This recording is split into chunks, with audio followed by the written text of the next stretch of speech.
Hi friends, summer special recipes. ఈ సమ్మర్లో దొరికే ఉసిరికాయలు, పండుమిర్చి, అన్ని పచ్చళ్ళు, మామిడికాయ దగ్గర నుంచి కారాల వరకు, వడియాల దగ్గర నుంచి ఊరమిరగాయల వరకు ఈ సమ్మర్లో చేసుకునే అన్ని పనులు ఒక్కొక్కటిగా మీకు చూపించడానికి ట్రై చేస్తాను. ముందుగా అయితే ఈ ఉసిరికాయలని విజయవాడ నుంచి మా మామయ్య అయితే పంపించారు.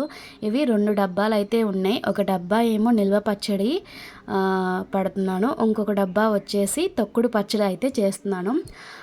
ఇవి ఫుల్ వీడియో చూడటానికి ట్రై చేయండి. మా మామయ్య ఈ ఉసిరికాయలను అయితే పంపించారనమాట. ఇంకా వీటిని శుభ్రంగా కడిగేసేసి ఒక క్లాత్ మీద ఆరబెట్టుకోవాలన్నమాట.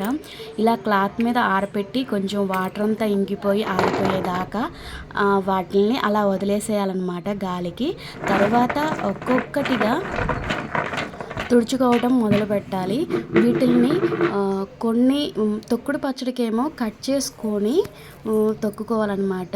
ఇవేమో నిల్వ పచ్చడి కోసం ఒక డబ్బా కొలుచుకొని అయితే పక్కన పెట్టుకోవాలి. అందుకని నేను చెప్పి ఒక డబ్బా అయితే తీసుకొని కొలుసుకొని పక్కన పెట్టుకుంటున్నాను. ఒక డబ్బాకి 1/2 కిలో చింతపండు సరిపోతుంది. ఆ చింతపండుని వేడి నీళ్ళల్లో ఉడకపెట్టుకోవాలన్నమాట. ఈ ఉసిరికాయ పచ్చడిని 2 వేలో అయితే చేయొచ్చు అనమాట. ఇది పిప్పంతా వడగట్టేసి ఉడకబెట్టుకొని చేసుకునేది, ఇది వేడి నీళ్ళల్లో పెట్టుకొని రుబ్బుకొని చేసుకునేది. మేమైతే వేడి నీళ్ళల్లో కొంతసేపు ఉంచేసి తర్వాత 2-3-4 అవర్స్ మాటికి నానబెట్టుకున్న తర్వాత రుబ్బుతున్నాము.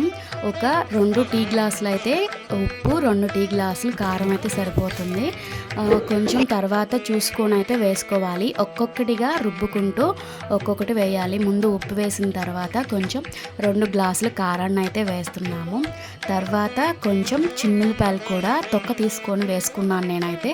కొంతమంది తొక్కలతో వేస్తారు, మామూలుగా నేనైతే తొక్క తీసేసి వేస్తున్నాను.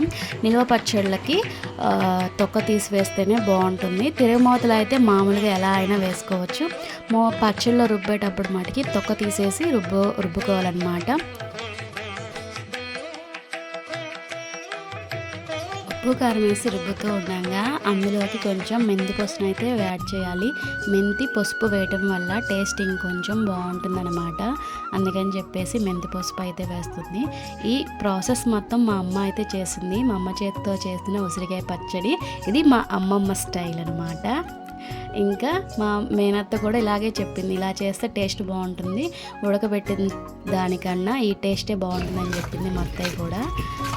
ఇంకా తర్వాత ఇంకొంచెం ఉప్పు కారం చూసిన తర్వాత కొంచెం సాల్ట్ తగ్గిందని చెప్పేసి మళ్ళీ కల్లుప్పు అయితే వేసాము.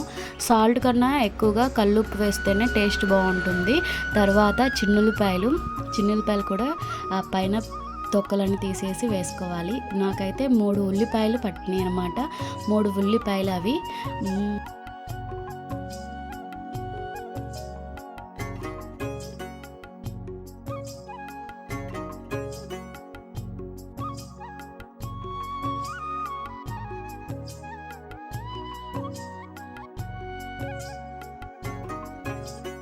పచ్చడిని ఒక గిన్నెలోకి అయితే టర్న్ చేసుకున్న తర్వాత ఉసిరికాయలను అయితే వేయించుకోవాలి. ఇది సిమ్లో పెట్టుకొని నిదానంగా గోల్డెన్ బ్రౌన్ కలర్ వచ్చేదాకా వేయించుకోవాలి. నూనె ఏమో నేను శనగ నూనె వాడాను. పచ్చళ్ళు దేనికైనా శనగ నూనె అయితేనే టేస్ట్ బాగుంటుంది. అంతకు ముందు అయితే మామూలుగా కొంతమంది సన్ఫ్లవర్ వాడతారు. సన్ఫ్లవర్ వాడినా కానీ పచ్చళ్ళకి శనగ నూనె అయితేనే చాలా బాగుంటుంది. పోపు అయితే వేసుకోవాలి. ఉసిరికాయలన్నీ వేయించుకున్న తర్వాత పోపులోకి మా అమ్మ అయితే చిన్నులపాయలు, కరివేపాకు తీసుకొచ్చారనమాట. చిన్నులపాయలు తొక్కుతుంది, తర్వాత కరివేపాకు 2 కలిపేసి వేసిందనమాట. ఈ పోపు కూడా సిమ్లో పెట్టుకొని వేసుకోవాలి, మాడకూడదు. చల్లారిపోయిన తర్వాత పచ్చడిలో కలుపుకోవాలన్నమాట.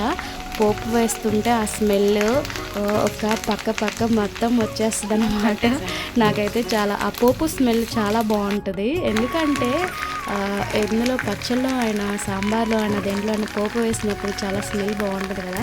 మీకు నచ్చినట్లయితే video thank you for watching. Please subscribe చేసుకోవడానికి ట్రై చేయండి. అయితే పోపు అయితే వేసేసాము. అది ఒక 1/2 అవర్ చల్లారి పెట్టుకోవాలి. చల్లారి పెట్టుకున్న తర్వాత ఈ పచ్చడి మిశ్రమంలోకి ఆ పోపు మిశ్రమాన్ని కలుపుకోవాలన్నమాట. ఇది హాఫ్ అన్ అవర్ అయిపోయిన తర్వాత కలుపుతున్నాను పచ్చడిలోకి. చివరికి ఇది పోపు అంతా కలిపేసిన తర్వాత ఒక్క నిమ్మకాయ అయితే పిండుకుంటే దాంట్లో కలర్ అయితే వెలవకుండా ఉంటుంది. ఈ టిప్ అయితే ఫాలో అవ్వండి. ఫ్రిడ్జ్లో పెట్టుకున్న విడిగా పెట్టుకున్న చాలా టేస్టీగా ఉండే ఉసిరికాయ పచ్చడి అయితే రెడీ అయిపోయింది. ఈ సంవత్సరం మా అమ్మ చేతుల మీదుగా ఉసిరికాయ పచ్చడిని అయితే ఇలా పట్టాము.